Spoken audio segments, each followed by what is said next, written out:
anger, sadness, and the body what emotions are actually asking for. This is another personal message. I am sharing what I have learned through my own experience, study, and mistakes. How emotions live in my body may be different from how they live in yours. You may feel them differently. You may understand them differently. Take what resonates, leave what does not.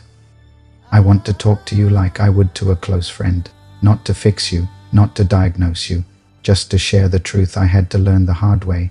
Anger and sadness do not live in the mind. They live in the body. Before the story shows up, the body already knows. For me, anger arrives as pressure in the chest. The jaw clenches, hands tighten, the stomach shuts down and appetite disappears. The shoulders rise like they are bracing for impact. No hug helps, no affection. I need distance. I need time. Psychology explains this clearly. Anger is a protective response. It activates the nervous system to create boundaries, to stop harm, to signal that something is not safe or not aligned. Anger is not bad behavior. What we do with anger can be unhealthy, but the signal itself is intelligent. Sadness feels different. Sadness pulls the body inward. It asks for rest, silence, distance, safety. I do not want to be seen. I do not want to be touched. From a psychological lens, sadness is often about connection. It shows up when we need comfort, care, or time to integrate loss. The nervous system slows us down on purpose. The body is not malfunctioning. It is asking for something. Growing up, I was not taught how to listen to that. I was taught to ignore emotions with alcohol and smoking, to push through by pretending nothing was happening, to punish feelings with distractions, to spiritualize pain as some test I had to endure, to joke it away like it did not touch me. That oppression had a cost, unprocessed. Emotion does not disappear. It turns into tension, fatigue, chronic pain, burnout. For me, it led to surgeries, leaving jobs and relationships, weight shifting up and down, mental illness, numbness through substances, and constant distraction. The body keeps the score when the mind refuses to listen. My turning point came when thinking stopped working. My emotions collapsed first. My mind followed. My body eventually broke down. Spiritually, I stayed resilient. But I was stuck asking why this happened instead of what was being asked of me. That shift matters. Regulation has to come before insight. You cannot think your way out of a dysregulated nervous system. What actually helps me regulate now is simple. Walking, mindful breathing, journaling, meditation, crying when it needs to happen, music, stillness by laying on the ground, cold water, boundaries. Saying no more often and when needed. These are not coping tricks. They are signals of safety to the body.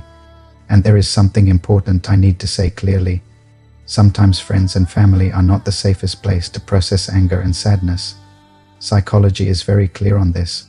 When emotions come from trauma, especially trauma caused by someone you trusted, the nervous system responds differently. This is not about someone stepping on your toes by accident. This is about violation, predation, manipulation, chronic emotional harm. When trauma involves betrayal, shame often comes with it, and shame shuts the body down. Well-meaning friends may try to fix you. Family may minimize what happened. Some people project their own fear, jealousy, or envy through unwanted advice and harmful coping mechanisms.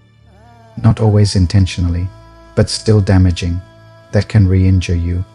Evidence shows that trauma needs containment before processing, safety before storytelling.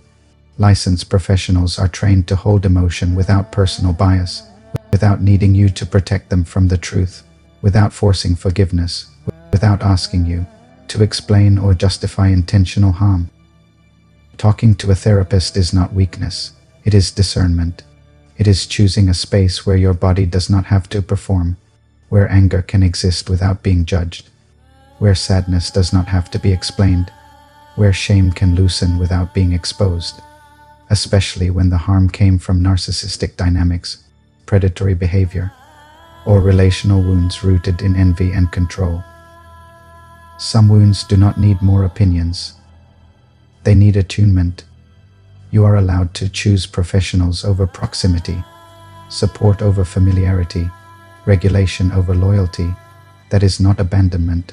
That is self-protection. One of the biggest lessons for me was realizing I mislabeled emotions as weakness. PTSD, depression, anxiety. I thought feeling meant I was failing at self-care and self-love. In truth, those emotions were signals that more care was needed, not less. Now I experience emotions differently. Less story, more sensation. Less identity, more movement. I stopped asking why did this happen to me, and started asking what can be done with what I am feeling right now. Because anger is not here to destroy me. It is here to protect me and help create healthy boundaries. And sadness is not here to drown me. It is here to show where more love and care are needed.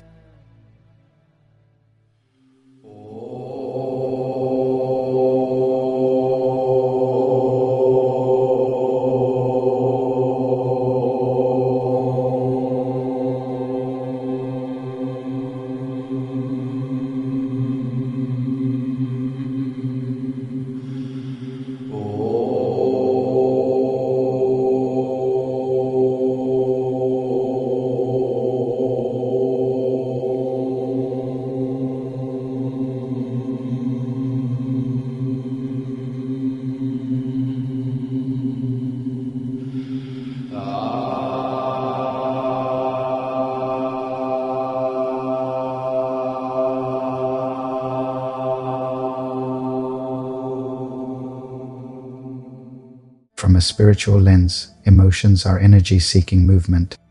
They rise, they pass, like weather through the body. You can honor them without becoming them. If this helped you, you can like it or share it. And if it did not, you do not need to do anything at all. I trust that this will reach the people who need it.